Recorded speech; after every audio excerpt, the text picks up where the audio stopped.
Hi, I'm Ilene the Lice Queen, and I'm with the Center for Lice Control. And you found out your child has lice, it's no big deal. We're gonna get this taken care of quickly. We have our Lice Attack Solution, and we have one of these two combs, the nit-free Terminator combs. We're gonna get this taken care of really quickly. Short hair is a little different than long hair, so we're gonna show you how to get this person treated and taken care of really quickly.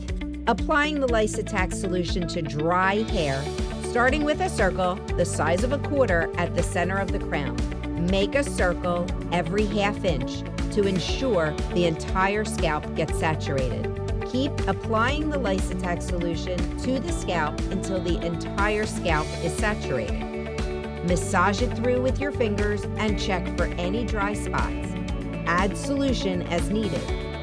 Take a regular comb and comb the Lice Attack Solution through the hair to help spread it further. Allow the solution to sit for 5 minutes. Then, follow the comb-out instructions for your first treatment and follow washout instructions for follow-up.